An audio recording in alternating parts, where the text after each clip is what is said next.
Welcome, everybody. Thank you so much for coming. I have Shalise from Cults to Consciousness here with me. Had just a ridiculous number of audio problems, so just talk for me, make sure everything's working.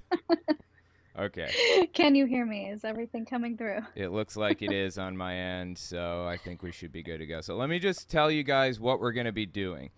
For the next 30 minutes, I'm going to go into this conversation assuming that Shalise and everybody else watching hasn't seen any Caleb and Sophia videos, even though I know that that's not the case. Most people have at least seen a few. But let's start with the worst, okay? Let's start with the most absolutely absurd. Let me just switch over here. All right, so we are going to watch One Man, One Woman. If you've never seen this, buckle up. It's insane. Now, Shalise and I both have the ability to pause and play. I'm going to test that ability real quick. Let's see. Okay, we're working on my end. Is it working on your end? Perfect. Yes. Perfect. Okay.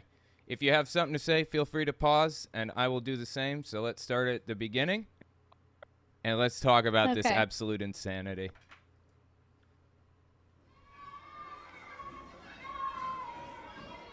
By the way, have you seen this video before? No. And in case your audience doesn't know, I come from an ex-Mormon background, or a Mormon background. I am now ex-Mormon. So that's my viewpoint. Right. So it'll be valuable for me to add any context about Jehovah's Witnesses or anything, I figure. And just for anybody who's unaware of how it works. I assume there are probably plenty of people out there who are unfamiliar with the way it works. So, okay.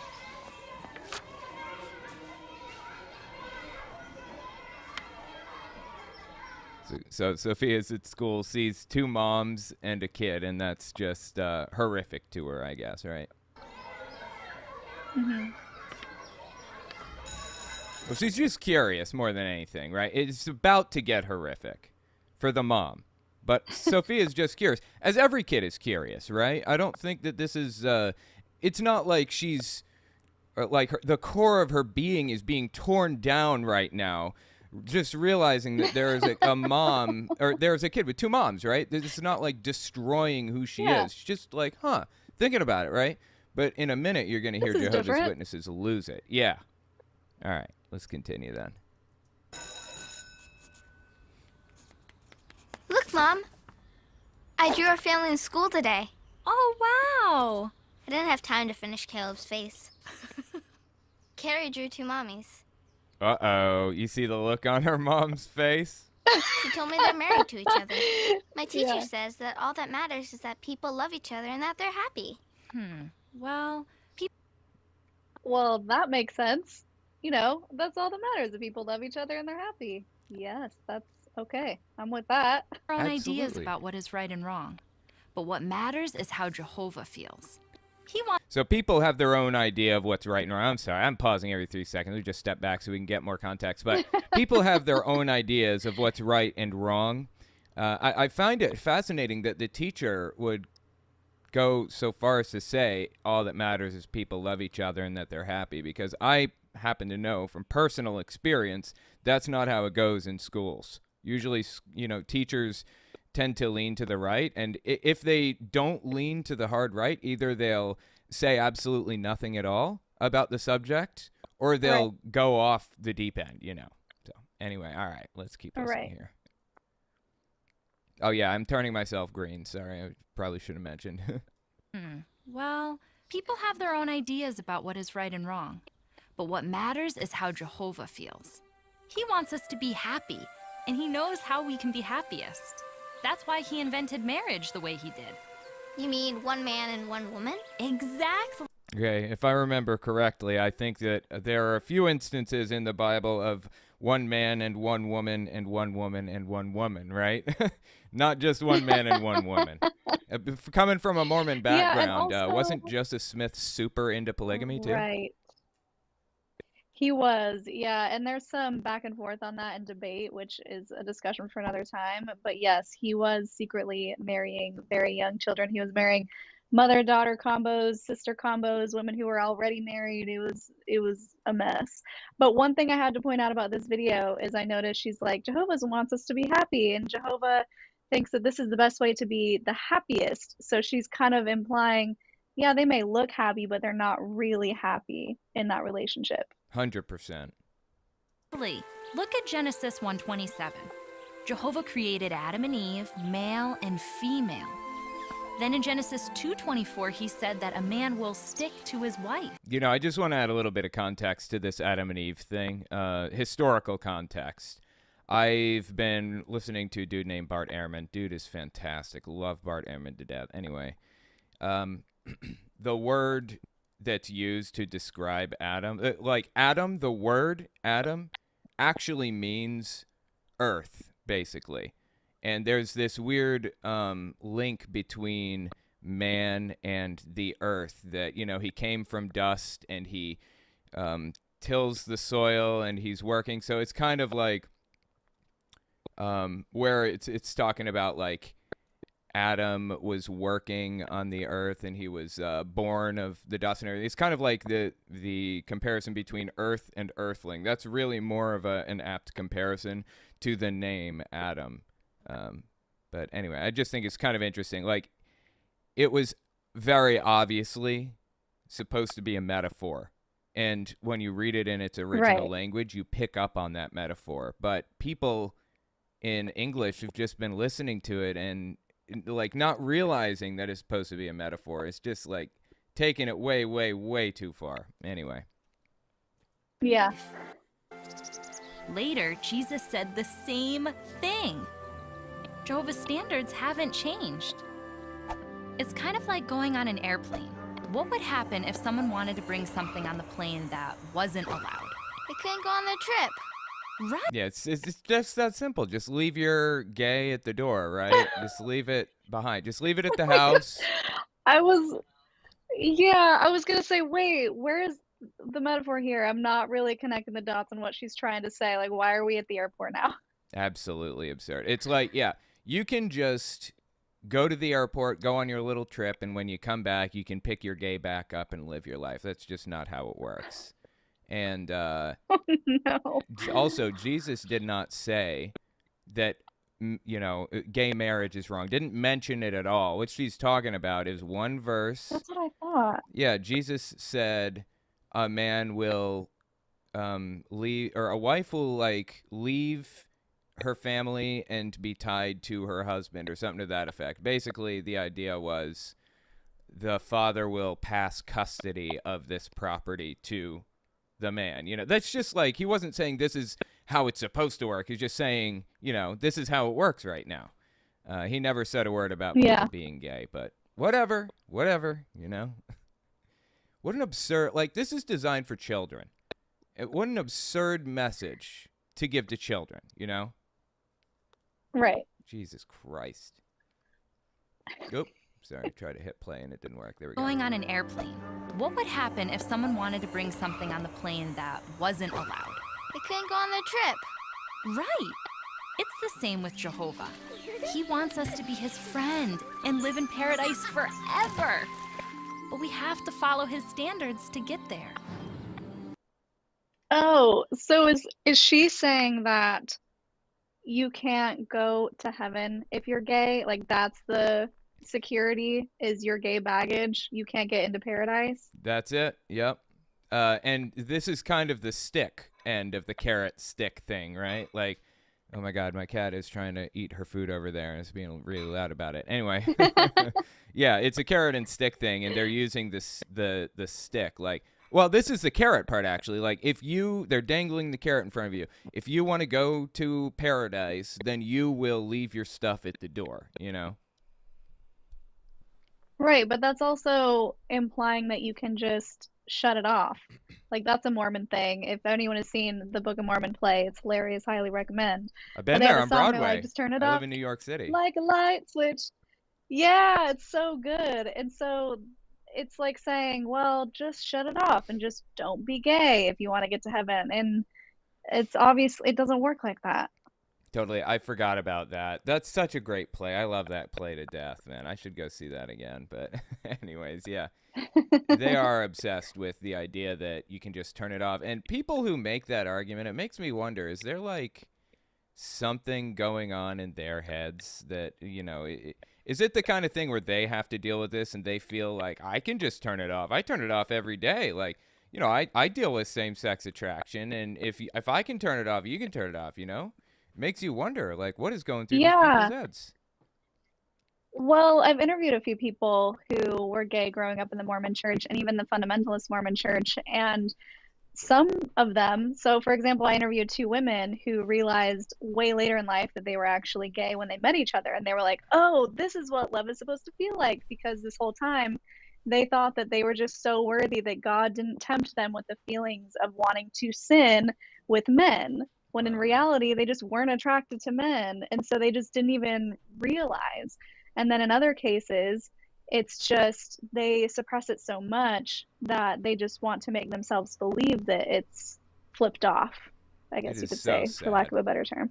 People just, I just wish people would be able to live the lives that they want to live and not be like torn down constantly and hated and everything. By the way, I'm getting a little bit of scratchiness from your mic.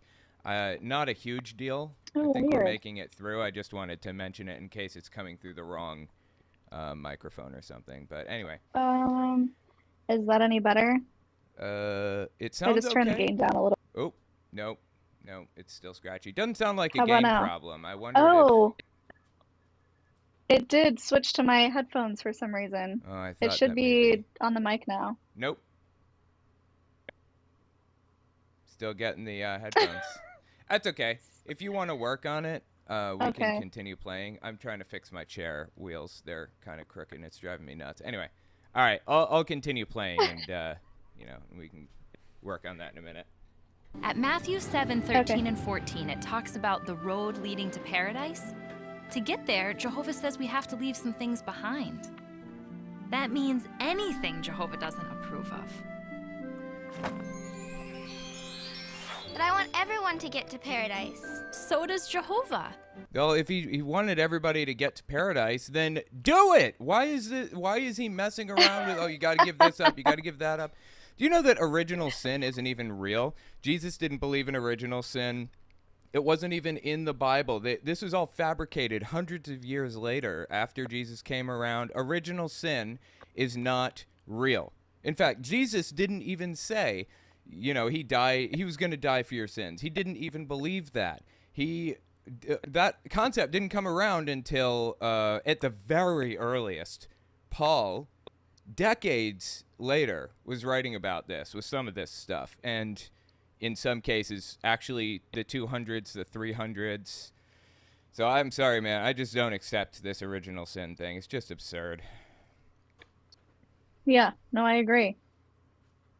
I think it's still coming through your AirPods. I'm not sure. Pretty sure. It's not letting me switch over so I don't even need this. Okay, that works. If you're not hearing me from it. That works. All right, let's continue listening. And you know what? People can change. Why we share his message. So, what can you say to Carrie? Well, I could tell her about the paradise. Oh no. I could tell her about the animals and the resurrection. Or you could keep your fucking mouth shut and mind your own goddamn business. That's an option. Don't talk to Carrie and don't make her feel ashamed of her parents and don't make her feel like she is in like a less than family who she's not going to see in the afterlife. No, don't talk to Carrie. It's really sad, honestly. And it's like just one glimpse into the proselytizing culture that is Jehovah's Witnesses. Like, this is the answer. You have a problem with something somebody's doing, proselytize to them. Tell them, try to drag them in. And maybe it's a little too early to tell them that they're evil. You can get there, but for now, tell them about all the cool stuff. Give them the carrot and give them the stick later, you know? Yeah. Just sad. All right, we got another second or two here. I think this is about the end of it, though. That's awesome. Let's practice. Ugh. Yeah, all right. I'm cutting it off there. That's where Jehovah's Wait. Witnesses start shouting their shit out. Yeah. And that practicing is Wait, another so part she's of it, saying too. let's practice? That's a huge Yeah. thing, yeah. Do Mormons not do that, or?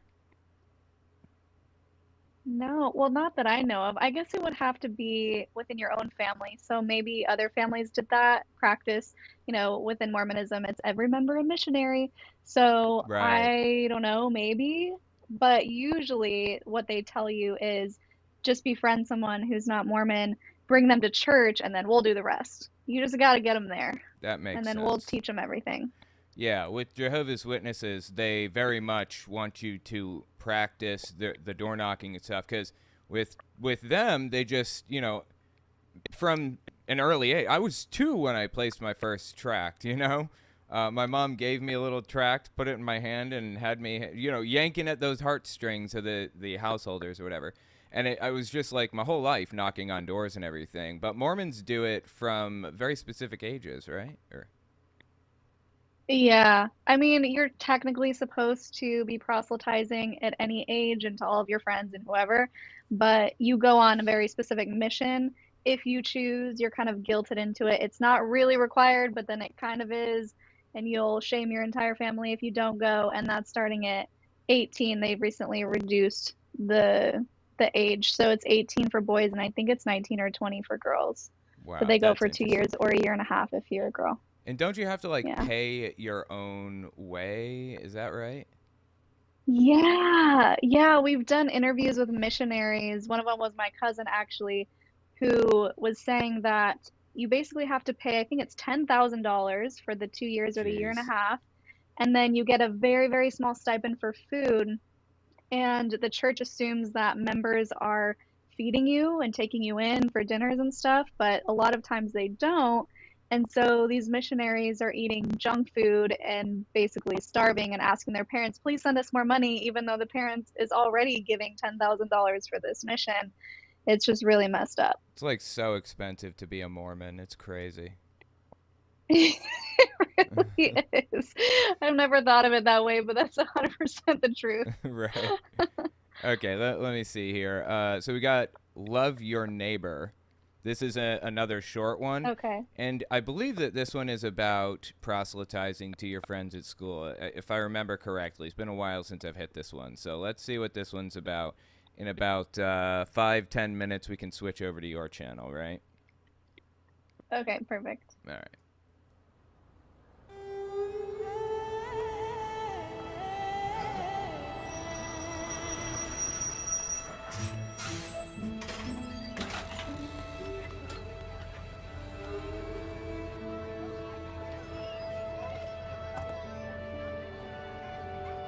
Who is that? So obviously an odd person. People, they're unfamiliar with this type. Also, this kid on the right, his name's Chuck, and he's a little shithead. He's awful in this TV show. He's the bully. He looks like it. Yeah, he does. They designed his character model well to look like an asshole. Does she go to our school?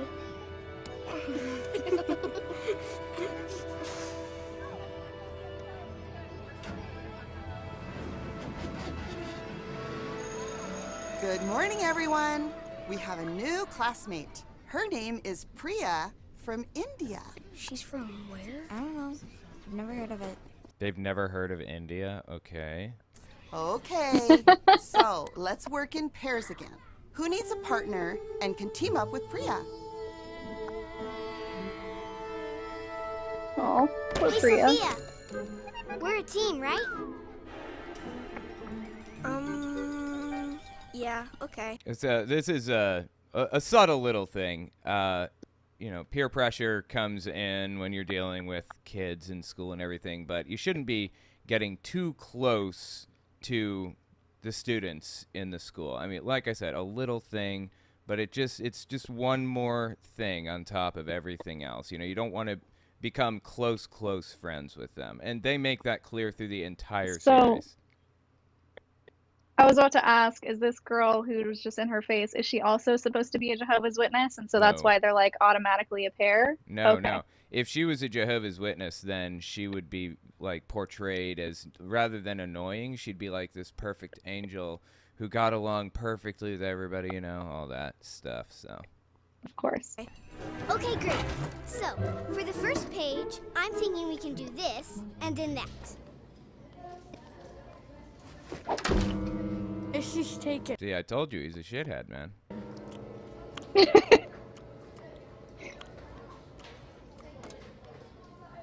Oh, and also something, I don't know if you noticed this, but something I found out, I try not to swear very much, but I feel like I have to make a point here.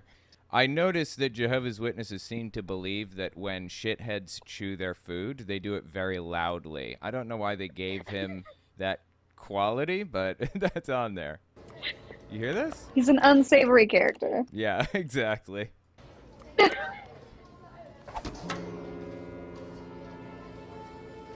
see how nicely this girl over here is chewing her food? She's not a jerk. Just very carefully and quietly, like a normal human being. So, what did Jesus teach us to do? To be a real neighbor, like the Samaritan. Sophia. He taught us to show love and kindness when somebody needs help. So she's learning to apply the Bible lessons, right, from the Kingdom Hall.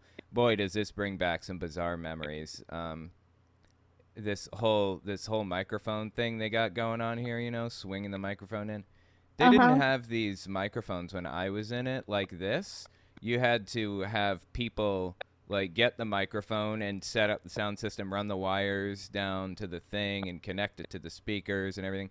And doing that, you were like this privileged, special person, you know, extra spiritual. And guess who has 2 thumbs and did that job? This guy. I was so proud of myself. Wait, so is this like the normal church meeting where everyone gathers together, or is this in break-offs? No, or did you have break-offs like Mormonism? I did. Sorry, I had to fix that. I did have break-offs, kind of. So they have, when I was in it, it's changed. They had a Sunday meeting, which is 2 hours. That's what they're doing here is the Sunday meeting. And then they had the Wednesday night meeting, which was 1 hour and 45 minutes. And they had a variety of different things, like practicing door knocking and things like that. And on Monday nights, for me, on Mondays, they had... like you meet in sleeper cells, basically. Like you meet at somebody's house, just a small portion of the congregation, and you hang out with each other and talk, and you study a book, all as like one little sleeper cell. You know? Did you guys have that too, or? No. So it seems like your church was very interactive on Sundays, like question answer and all of that. Ours was just so boring. It was 3 hours, and the first hour we met as a whole congregation in the main chapel area, and you just listened to people, other members get up and talk. So there was no preacher, no one in charge. They would just assign other members to give lessons, and even like kids. I remember giving talks. You would have to write it out, and then you would just read it, and it was really boring. And then you would split off into other classrooms, and then you would split off again. So there was 3 hours of church. And the second 2 hours were very interactive, but the first was like, you don't make a sound. It's very quiet. Wow, 3 hours. That's crazy. For Jehovah's Witnesses, it was 1 hour of like a talk and outline that's written by the Watchtower Society. You have to follow this outline. And it's just, usually it's like a guest speaker from a neighboring congregation, and it's always an adult. And then they have another hour of this question and answer thing where they have like the Watchtower, and you go through, do the questions, you know. But wow, 3 hours of just listening, and then you have more time of doing stuff, or is that all included in the 3 hours? Yeah, so the first hour is just listening, super, super quiet, no clapping, cheering for anybody, even if someone does like an incredible musical number. And then the next 2 hours are more interactive, like classroom setting. Wow, that sounds absolutely miserable. I could not stand. I mean, God, I'm so glad I don't have to go to church or any of that other stuff anymore, you know? Jesus. Oh, yes. It was miserable. By the way, we have about 3 minutes. I figure we'll finish this one up, and then we can switch over to yours in just a minute, okay? Okay. All right. He taught us to show love and kindness when somebody needs help. Priya! Over here! Hi, I'm Sophia. Hello. I like your outfit. Where did you get it? My mom made it. It's from my country. They call it a salvar kamis.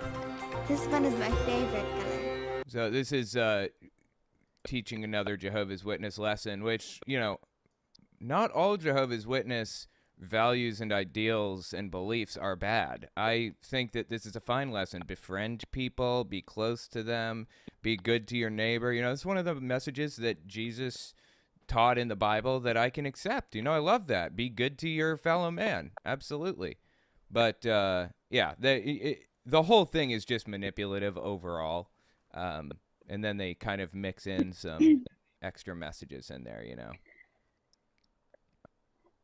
Yeah, and that's what I was gonna ask because obviously it's like you said, it's great. Accept people who are not being accepted and bring them in. But I was gonna ask to you, is that just to proselytize and then if they say no, you can't be their friend anymore? Are you supposed to cut them off if they're not interested? Yeah, pretty much. You're supposed to not cut them off exactly, but just not really be close friends. Like, treat them like she's treating that redheaded girl earlier, you know? Just like you're not there to be friends with people. You shouldn't be friends with people. Your goal is to spread the message and show people that you're a good person and that was caused by Jehovah's Witnesses, that the fact that you're a good person. So, yeah.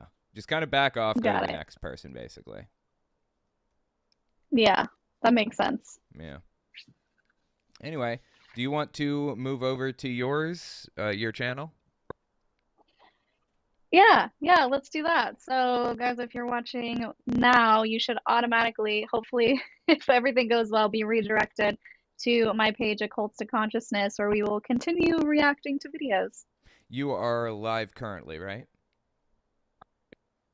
I am about to be. So it's not going to be live until we make it live. So there may be like a couple minutes while we work out some technical kinks, but you can chat amongst yourselves in the comments. There you go. All right. Well, I will see you guys. I'm going to end it here, and I will see you guys over there on Cults to Consciousness in just a minute. Actually, let me just get a link to it and drop it in the chat and pin it to the top since I'm thinking of it.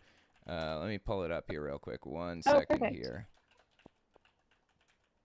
It should redirect, but just in case, you know, there was some issue or whatever. Let's see if I can find the live. Yeah, here we go. All right, cool. So just going to paste the link in the chat and pin that puppy to the top. Pinned. All right, I will see you guys over there in just a second, and we're going to continue this show over there, okay? Cool. All right. Thanks, Owen. All right.